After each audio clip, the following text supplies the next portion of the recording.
Kieran Lumb takes the victory here in the men's Kieran ring. Lumb, From Kieran Lumb. Lumb has been 34-41, his improving best with that this year. Kieran Lumb. Pacers maybe just getting word And that it they will need be to Kieran put Kieran Lumb Lumb. taking the victory. Hello. Hey Christian, how's it going? Hi, how are you? Good, good. How are you? I'm doing pretty well. Thank you for asking. Yeah, glad we finally find a time to connect. Sorry, it's taken Yeah. so. Oh, you're good. Okay. Would you like to start by introducing yourself for people who maybe don't know you? Sure. My name's Kieran, and I'm a Canadian athlete that competes mostly in the 1500. Okay. So, is there anything else you want to say before I ask you a couple questions? No, you go ahead. Thanks so much for having me Okay. on. Oh, anytime. First, I guess I'll have to ask kind of when and why you started running, like from the beginning, because obviously you run professionally now, so you always have to start somewhere. So, like, how did that look for you? Yeah, I think for me the path to like where I am now is a little bit different than what a lot of people kind of take to get to being like a professional athlete. For me, I growing up did a lot of cross country skiing, and that was kind of my main focus. And so it's a big part of cross country skiing. Obviously, there's not snow in Vancouver or Seattle year round, and so you can run in the summers. And so running kind of became a big part of training for skiing. And then eventually, I started taking running a little bit more seriously and was kind of balancing running in the summer and spring, and then skiing in the winter.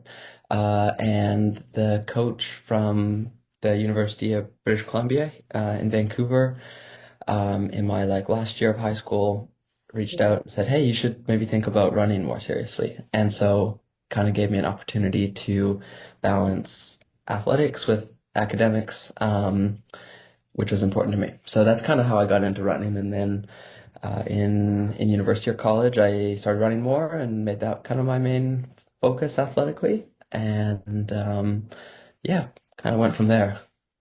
Okay. So you say you were running. Was that just like completely training, or was there any races in there? Oh, good question. It was yeah, racing a little bit. Mostly Hmm. like in the fall in cross country. That's kind of what I seem to be best at. And then in the spring, after like the ski racing season was over, I would do actually mostly the 800, because I just liked the event, like that it was short and exciting. Okay. So how would you say like cross country skiing compares to like just overall cross country and just running in general?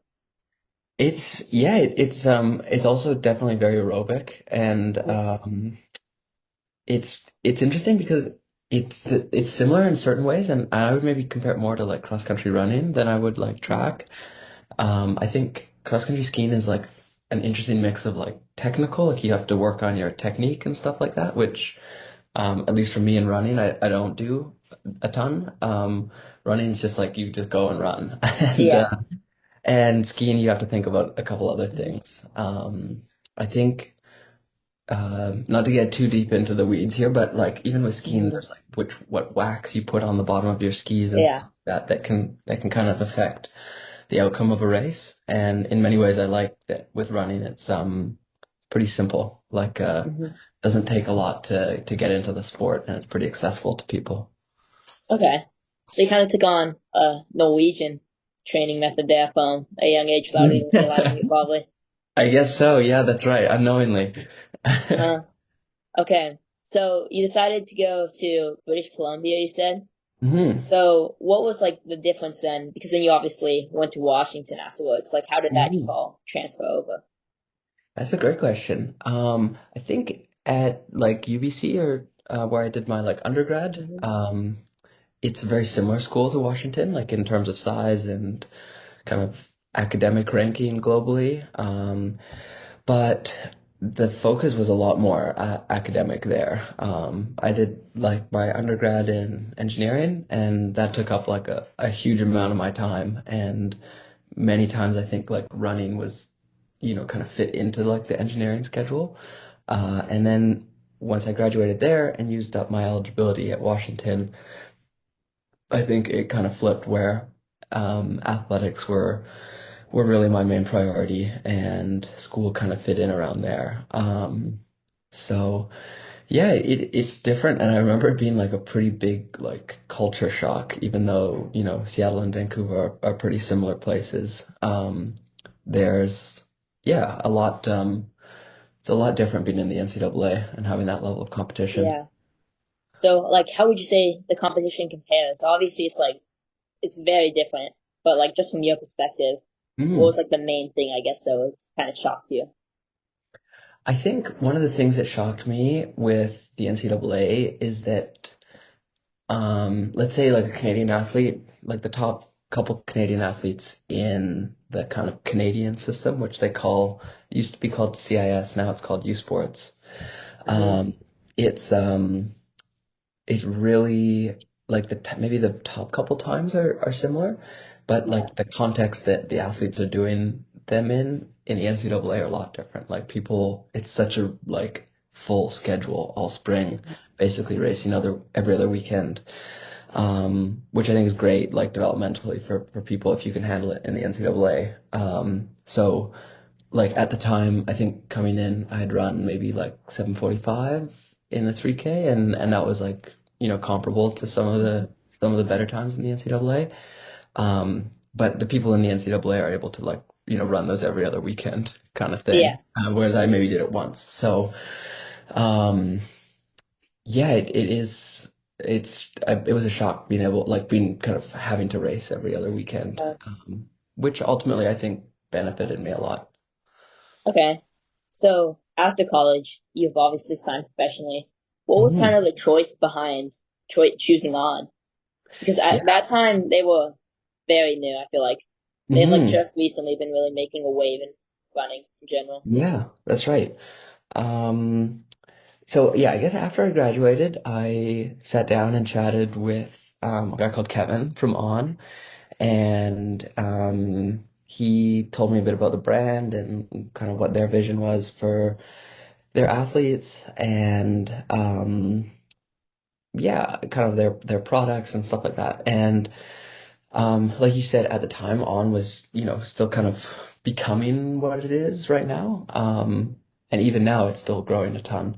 And I think one of the things that I really appreciated with On is that they were willing to like um, sign me on like what's called like an individual contract. So you can kind of like sign like a group contract or sign an individual contract, and the flexibility to sign like an individual deal with On and stay with Andy, like my coach at University of Washington, um, was attractive kind of going into like an Olympic year where I was like, okay, well, things are working pretty well for me.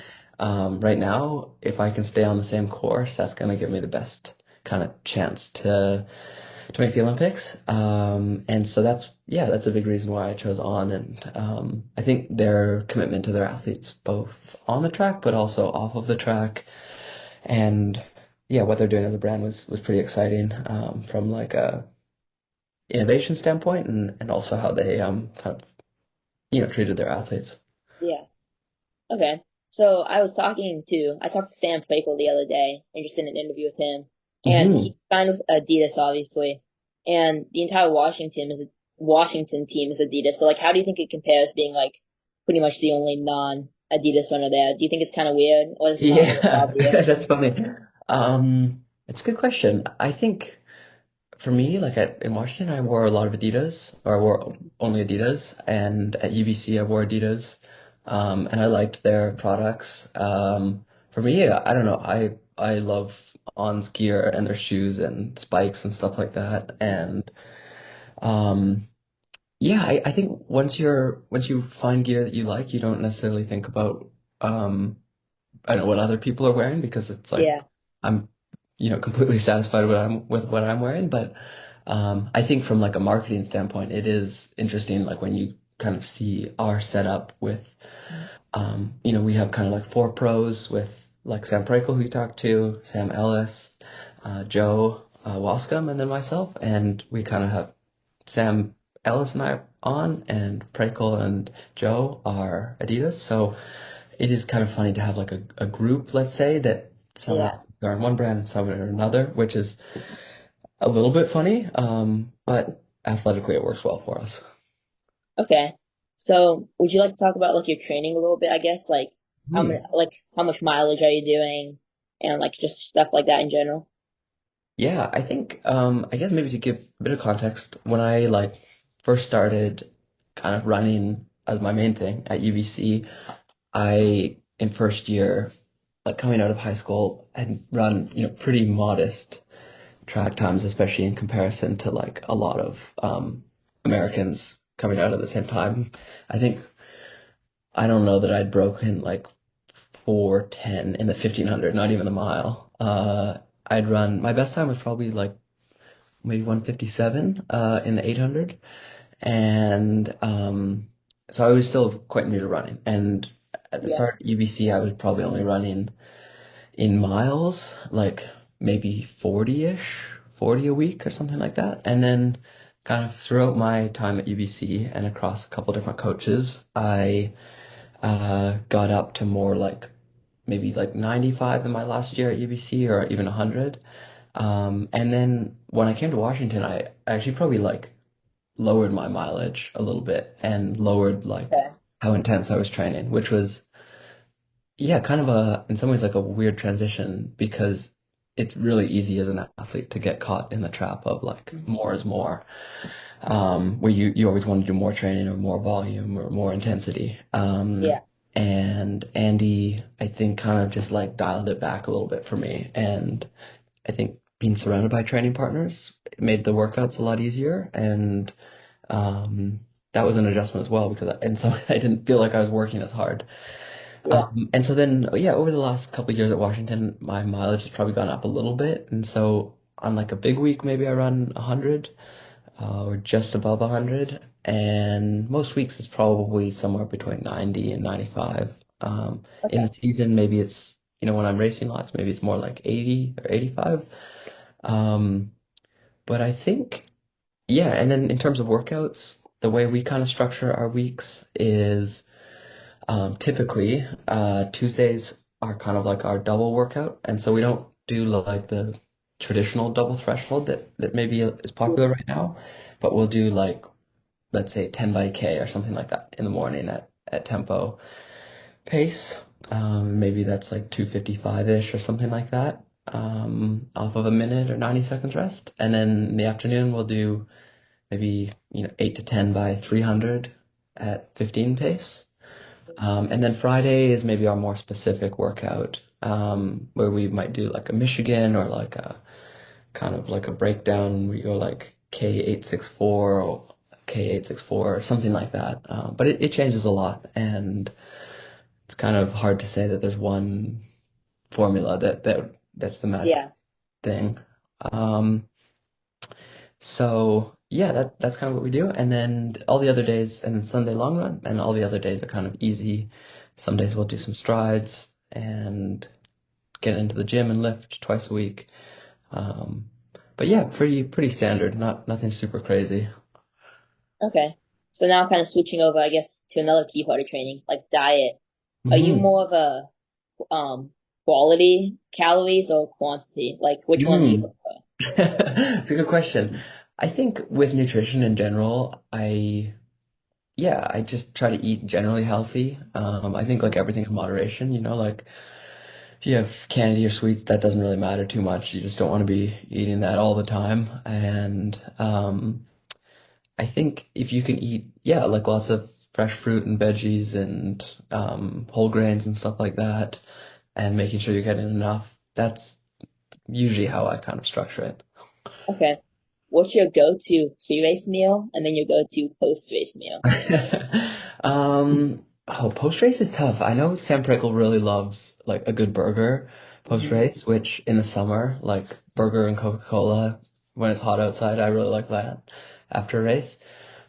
Pre-race, it's funny, as a group, we've kind of like developed this tradition almost of going for Thai food. So normally we get pad Thai the night Okay. before. And then the day of a race, usually you'll keep it pretty simple, just oatmeal and maybe a bagel or rice and chicken, stuff like that.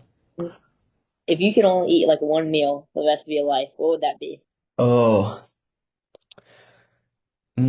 maybe something Mediterranean, like Mm. yeah, like a I don't know, grilled chicken and rice with a salad or something like that, maybe feta. That's a hard What's more question. what's more popular in like Canada? What kind of food? Because I Oh, know there's a lot of people that speak French there, but like, is that a popular yeah. food choice there? Or Yeah, that's very good. That's a hard question. I think people ask me like, "Oh, what's Canadian food?" I mean, being from Vancouver, we think we've got like a ton of great Asian food, like yeah, great sushi and I don't know, yeah, different curries and stuff like that, which I really like. Um, I don't know that there's like a huge difference in food in Canada though. yeah, Sometimes very like, widespread. yeah, exactly. Yeah, lots of different cultures, especially in Vancouver. Okay, so I don't know if you know who Owen Powell is. Hmm. He's he recently signed with Washington, and I just wanted to hear your opinion on that because his Yeah. coach will also be the person probably making him dinner at Yeah, once in yeah. life. Hmm. That's a great question. I think, yeah, it's probably probably a difficult thing like for Andy to know how to manage. And I think talking to Andy and Owen, like, I think Andy's done a very good job of being pretty hands off with Yeah, Owen's decision and making sure that it's really Owen that wants to come. And I know, yeah, he talked to a bunch of different schools, and I think it's fantastic that he's coming to Washington. I think it is weird having your dad be your coach, but I think it can work. And I think our assistant coach, Chris, maybe he'll take on more of the coaching role with Owen. yeah, Obviously, I'm biased because I'm part of the team, but I think it would be really hard to find a better middle distance team in the country yeah. for. I wouldn't even say that's biased. I mean, just looking at the 1500 the past couple years, it's hard to Yeah, beat. it is totally. And yeah, I think it'll be a cool dynamic and something new to kind of add. I don't know if you could confirm this, but I've heard from one of my friends, Tommy Latham. He's a fantastic runner here in Georgia. He got fourth at NXN, but he actually said that Owen has never been coached by his dad before. And I No, don't know yeah, if you know. yeah. No, I think Andy and Maurice have been very hands off with Owen, and it's really his high school coach that's coached him. So yeah, I think I'm curious to see what that's gonna look like. But Yeah, because that's pretty crazy to me. Because obviously he's had to have a great high school coach, but I feel mhm. like it can't really compare to like a collegiate level coach in general. So I wonder if this Yeah, is really. I think one of the things is like when you're in high school, and you're talented and you're able to stay healthy, kind of it's easier to get better. Like there's, Yeah, let's say if it's like I've heard it described as like a tube of like toothpaste or something like that, where when you're young, it's like really easy to like even a little bit of training gets you quite a bit better. And yeah, then once you get to, like the very peak where you're just barely trying to squeeze out that last bit of toothpaste, it's a lot harder to mhm, extract that last, 1/4% of performance. yeah. And so, yeah, hopefully Owen's got, a huge amount left to improve. Okay, that's a great analogy. Um, okay, I'm gonna switch up a question a little bit. What are just like three completely random facts not retaining to running about you? Mm, three is tough. One of them is that I've been to every continent except for Antarctica. Uh, Um, another, oh, it's not really a fun fact, but recently I've been trying to add more hobbies to my life, and one of them's like playing around with like a film camera that my dad had when he was growing up. that's And a couple weeks ago, I like tried developing my own film in the yeah. bathroom sink. So I like developed my own film, which was cool. If I think of a third, I'll let you know. Okay. So, I guess I'll just keep it off running for a second. If you could go pro in one other sport besides running, what would it be? Mm. If I could do anything, I would love to be a Formula One driver. I think that would be a really, Oh, really that cool would be thing. awesome. Um, that's pretty hard though. So it's hard opportunity wise as well. Uh-huh. But yeah, I would probably choose that, something along those lines. Okay. Yeah. I feel like you could have a little advantage compared to people that have never ran or raced Yeah, before. exactly. So Yeah. How about maybe you? tactics a little better. What would Oh, you choose? personally, I don't know. If I was tall, I'd be playing basketball during the Yeah. winter right now. Yeah. But I think I love disc golf. Yeah. There's about as much money in that as there is in running though. Yeah, Probably a that's little right. less. Yeah. But I mean pickleball too. Pickleball's Pickleball fun. pickleball Yeah. would be really fun to go pro in. Yeah. So I don't know. I think basketball if I could. If I could do Yeah. any sport though. That's a good answer. Yeah. Yeah. Cool lifestyle. Uh-huh. And I feel like basketball, they're not just like professional athletes, they're like celebrities at this point. Yeah. Yeah, So totally. Yeah, they that'd be kind of pretty cool. transcend sport. Okay. This next question, I guess since you're an on athlete, you don't have as many options as a non-sponsored athlete. But Mhm. if you could do like one shoe the rest of your life, trainer, super shoe, like spike, um, Mm. would you do trainer, super shoe, or spike, and which one specifically would it be? I would probably choose the Cloud Monster. I feel like I do almost all my running in the Cloud Monster. It's Okay. yeah, I just love the shoe. How do you And think that would actually like affect your the races? original, yeah. I guess it would be pretty hard to race in a Cloud Monster. Maybe if you got the right color, you could wear it casually. Yeah. But it's funny. I think like with shoes in general, I'm like pretty simple. Like I like the Cloud Monster, and so that's what I do all my easy running in. And I love like the Roger, and I just pretty much wear that all the time walking around. And then yeah, there's like one like one flat and one spike that I like, and yeah, I don't really change it up. Yeah. Okay. I had the on cloud monster. I think it may have been this cross country season actually, Okay. and I loved it. I think that would be my go-to shoe from now on. I did get a different shoe, Hmm. just for winter training. I got this new Adidas Evo Okay. shoe, and I've loved that shoe so far. I think Adidas is really. I've never liked their trainers, but this one is definitely on another level. That's awesome. But I think I'll have to stick with the monster for training. Yeah, And yeah. then I'm trying out an on-cloud super shoe Oh, great. for track this year. I'm asking on-cloud Echo Boom 3, I Okay. think. Yep, yep. So That's a that's great on my show. Christmas list. So Okay, good. yeah, I guess speaking of Christmas, how does your training look around the holiday? Because obviously Mm. you'll probably be spending time with like family. You'll probably be very busy. So like, how Hmm. does it compare? You know, Christmas is always a difficult time with training, because like you said, there's a lot of other things in life that you got to balance. And fortunately, I'm in Vancouver this year for Christmas. The last couple years, I've either been like skiing or last year I was in Australia. And I think it'll be good to just be in Vancouver and have a pretty even, like level training environment. But yeah, I think it's a balance. Like you don't want to be too hard-headed and just like be like, okay, everything's the same. I'm just gonna plow ahead as normal. Which Yeah. I've done before, and every year that I've done that, it's like it almost burns me. You know, I almost get hurt or something like that. Um, but yeah, I think fitting in what you can where you can and having some level of flexibility is probably good, for you both mentally and physically. But yeah, I don't know. It's a hard balance between like, trying to balance, like I don't know, just what you should be doing athletically, but also for me, especially like, spending time with family and Yeah. friends that I don't necessarily see a huge amount of in Vancouver is really important as well. Okay. So I heard you mentioned you went skiing. Hmm. Either last Christmas or Christmas before that. Um, what do you prefer? Do you prefer cross country skiing or just like regular skiing? Yeah, I mean, I like both. I have to do them both like in moderation now because it's a bit of a risk like for running.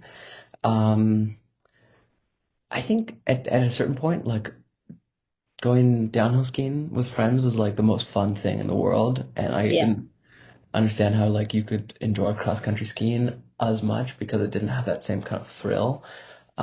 But now I think I appreciate them both in kind of different ways. Like maybe downhill skiing is really that like type one fun, and cross country skiing is more like it's a really fun way to do like a long run, basically. You know, like where Yeah, it's a little bit of it's a great aerobic activity, and it's also like really pleasant to just be outside in nature for that long. is there a big learning curve with cross country skiing? Yeah, I think any type of skiing there is. Mhm. Like I was kind of saying at the start, like it's a weird mix of like it's quite technical, Yeah, but also it's difficult aerobically. So uh, it depends on what like technique, because there's like classic skiing and then there's skate skiing. Classic yeah. skiing, like if you can walk, then you can classic ski, pretty much. Where Is that skate, just shuffling the legs, pretty yeah, much? basically, Okay, exactly. And skate skiing's more like kind of like ice skating, I guess, okay. but with poles, and that one I just think becomes so that's much. the thing I've seen more in racing. Yep, yeah, it's a little bit faster. So Okay. I'm moving up north next year. I currently live in Georgia, so I'm down okay, south. But cool. I've been thinking about giving it a try. You There's definitely should. not as much where I'm moving up in Ohio compared to like Canada. But I Yeah, do know there's a couple people that do it yeah, and there's a couple teams, so I'm gonna have to look into you it. should. Yeah, it's Yeah. a. I think one of the things I like about it is like it's very much like a sport for life kind of thing. You know, you see like Mhm. 70-year-olds or 80-year-olds even that can Yeah. ski. Whereas, you know, less common to see a 70-year-old running. Yeah. That's pretty cool. So I guess I'm gonna switch over more to the professional side of running. Just Hmm. from your point of view, obviously there's a big rivalry going on in the 1500 meter specific, which is your event. So I'm Hmm. sure this is a pretty exciting time to be a 1500 runner, and especially one of your level. Like just kind of, I'll ask this question first, I guess. Ingebrigtsen or Josh Kerr or third party? Yeah, I don't know. That's a tough one. You know, Jakob's not someone I've actually ever met before, Hmm. or had a conversation with. I know Josh a little bit better, because he trains in Seattle, and um, yeah, I've done long runs and stuff like with him. I don't know that I can give like a concrete answer to that. I think, like you said, though, in general, it's great that there is a rivalry. Yeah, Um, and yeah, I think it's great for the sport that people are kind of paying attention to the sport and to the event in general. yeah. Personally to me, I feel Ingebrigtsen should Hmm. probably stop the 1500, move up to the Hmm. 5K. Yeah. He's still obviously a fantastic 1500 runner, but I think he's like world record contention in the 5K if he goes out and does a fast race versus a championship Hmm. race. Yeah. So I don't Yeah. know. I don't know if it's an ego thing at this point holding on or if he still thinks he has more left.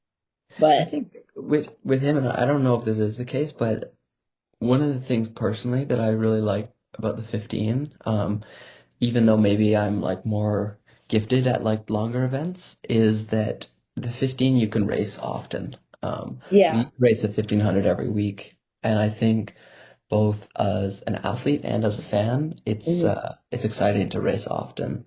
yeah, Whereas it's pretty hard to run a 5K every week. yeah, And so it's in some ways, if you're watching basketball or something like that, if you're the team that you supported only played once a month, it's yeah, harder to be harder to be a fan of basketball. If if the team only played once a month, and so I think that's what maybe Jakob likes about the 15, and at least for me, that's kind of one of the things I like about it. yeah. That's a great point. That does like remind me though.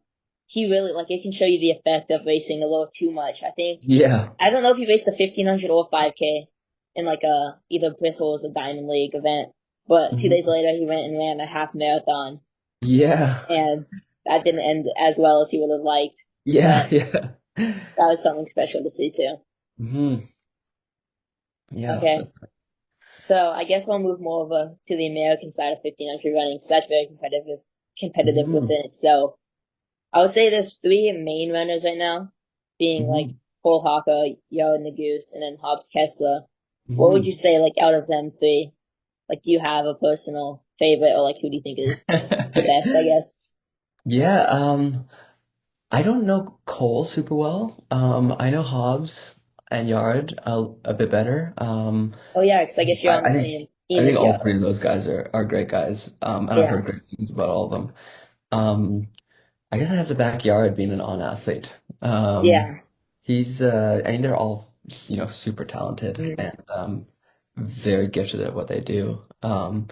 Yeah, like you said, I think like both globally and like domestically, it's a pretty special time to be a part of running, and especially the 1500 just being so competitive right now. Um, but yeah, I mean, Joe and Nathan are yeah, right on their heels, and I think Yeah. a couple things go right. Maybe they'll be in the mix this year. So we'll Mhm. see. Okay. So obviously you've had a lot of success on the Canadian national level. Do you want to talk about that a little bit? Whether it's Mhm. like the 1500 meter or even I think I saw you won a cross country national championship, which is Mhm. amazing.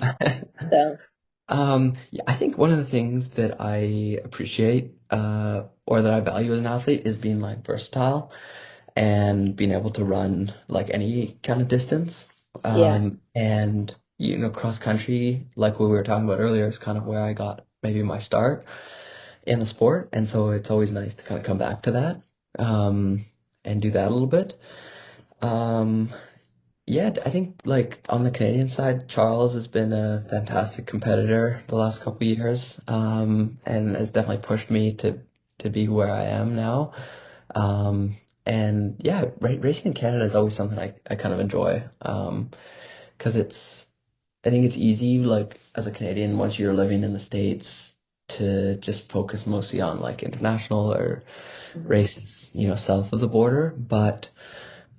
Yeah, coming up to Vancouver for like the Harry Jerome or racing Canadian nationals and track or cross country is always it's always really nice. And yeah, always enjoy racing in Canada. Okay. So if you could only race cross country or track, which one would it be? I know Probably there's less of a track. professional side on cross country now, Yeah, yeah. I but think there is a bit less of a side in cross country, but I have heard that there's actually some really good meets in Europe, in Spain, yeah, that it's I think definitely. a lot of people don't know about. But yeah, I would probably choose track. I think because of the kind of opportunity to, travel to different places and Yeah. race a lot of people, and race often. Okay. So I've heard rumor that they're adding cross country to the Olympics in 2028, and I think that would be Yeah. something spectacular to see, especially just for the sport of running, because Hmm. at least within the NCAA right now, they're making a lot of roster cuts and really Hmm. making the sport extremely small. Yeah, So I think that could that's right. maybe help kind of, I guess, grow the sport again a little. Yeah, yeah, I think having the Olympics, having cross country in the Olympics would be great. I think, running is such an accessible sport to people, and I think the Winter Olympics in general, it there's a lot of barriers to entry. Like let's say skiing, Yeah. where you need to like, be funded, well, especially, not just to start skiing, but especially to like get to like an international stage in skiing or pretty much any other winter sport. And so I think introducing a sport with like a really low barrier of entry, Yeah. like running, would be great for the Winter Olympics. Okay. So in my mind, one of the great things about running is when you see like a professional runner doing it, like you're like, I do that. Like I can run. Yeah, So it's just yeah. like something you can compare to. And I feel like I'm surprised by, I guess, like how little money is in cross Hmm. country track when it's such like so many people do it. It's such a big sport, but Hmm. just like doesn't generate as much money. And I was just wondering, in your mind, because obviously you do this for a job, how would you say like the sport could either grow money or like just expand in general? Yeah, that is a super important question that I think a lot of athletes like talk about often enough. I don't have, if I did have an answer, then, maybe we wouldn't be in the position that we're in. Yeah. I think some of the main ideas that I've heard or like maybe even more abstractly is that um, let's say in basketball, which we were talking about earlier, Hmm. it's really easy to like there's a team that you support and there's like you can root for like this kind of common group effort of teamwork. Yeah, And in running, I think it's kind of they struggle to do that where like it's you run for a company, but you're also just mostly running for yourself and representing yourself.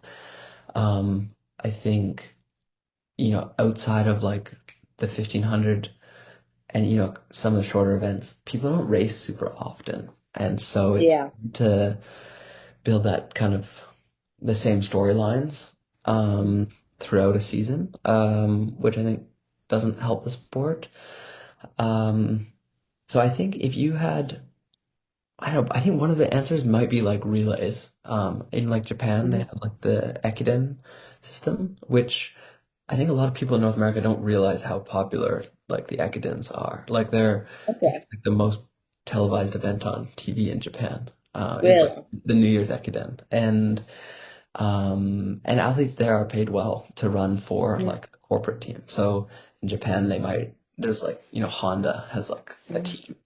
And so you are technically like an employee of Honda, but you run on their like relay team. yeah, A huge sport that is mostly Japanese, but sometimes they'll have North Americans or Kenyans that come, and whatever they're doing seems to be working pretty well. And so I think there's probably something to be learned from there. And I think that ties like the relay is like something that people understand. It's like the shared hmm, like effort towards a team goal, which is transferable across all aspects of life. yeah. That's Um, very interesting. so I think I maybe think, that's part of the answer. And yeah, then also having like a league, like, when friends that don't know about running ask me, oh, so like, do you run like in a league? And it's always hard to kind of explain like, well, there's like, there's the Diamond League, but you don't have to run every race and yeah, like you there's don't like sign just into the yeah, you diamond. don't sign into that league. So I think what like Grand Slam track is doing, I'm Hmm. curious to see how that works because I think maybe that's part of the answer. Um, but yeah, you're asking good questions. These are, yeah, important to grow the sport. Yeah.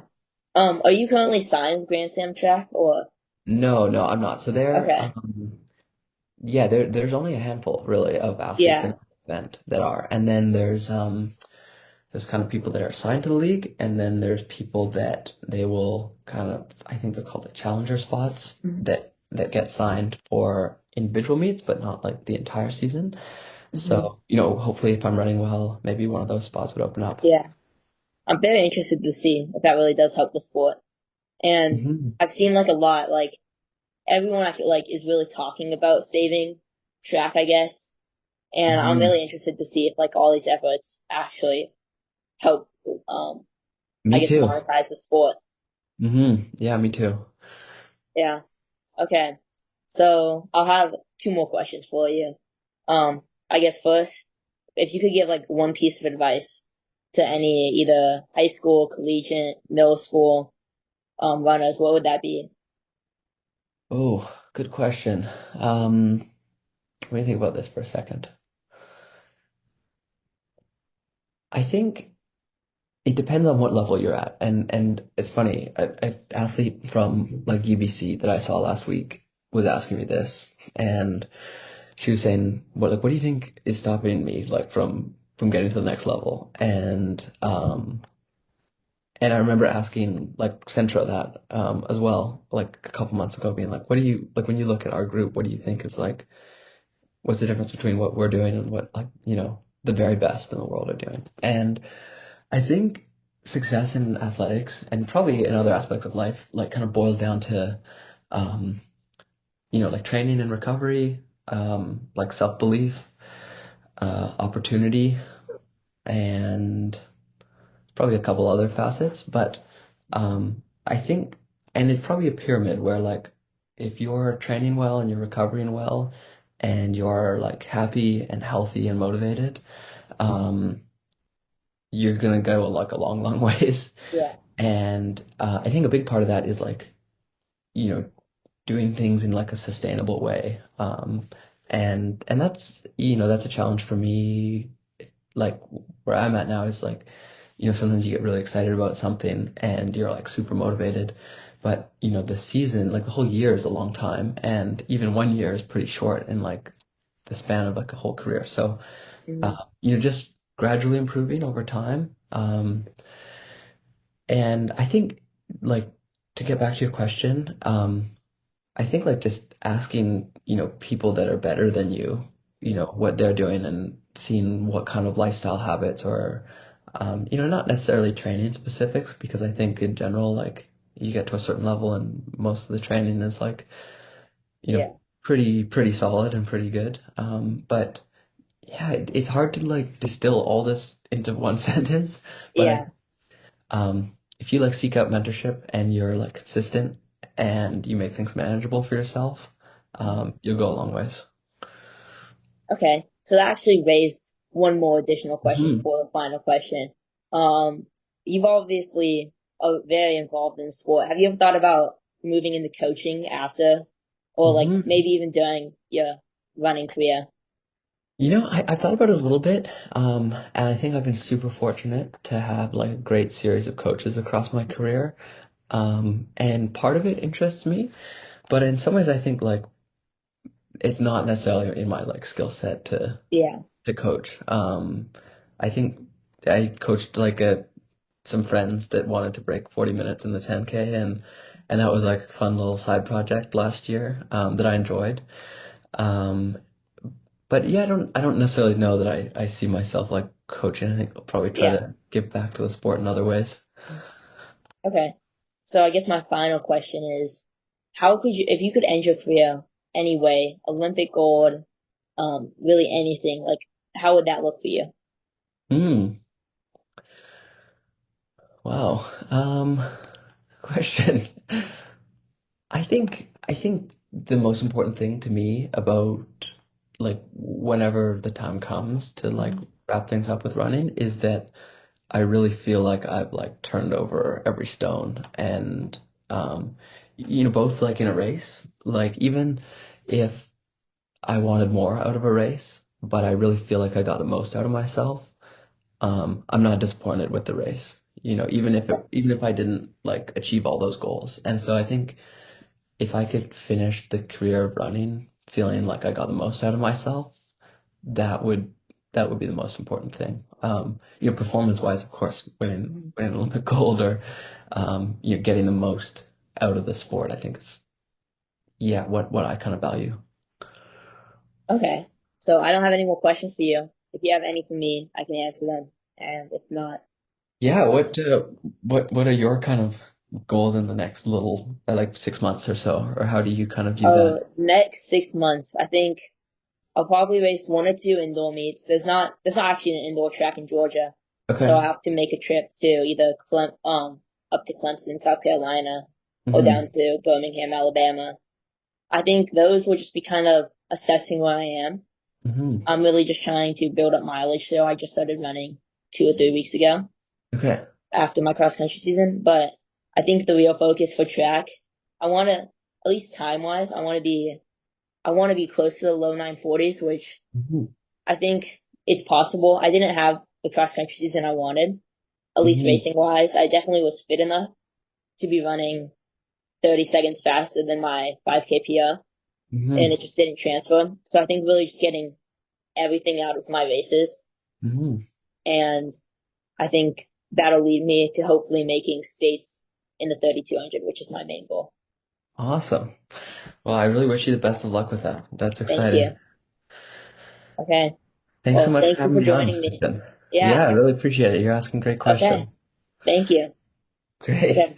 You Take have to care. let the Washington guys know if they need an interview. Yes, Reach out to absolutely, me. I will. I will. Okay. That sounds great. Bye. Have a great day. Awesome. Thanks so much. You're welcome.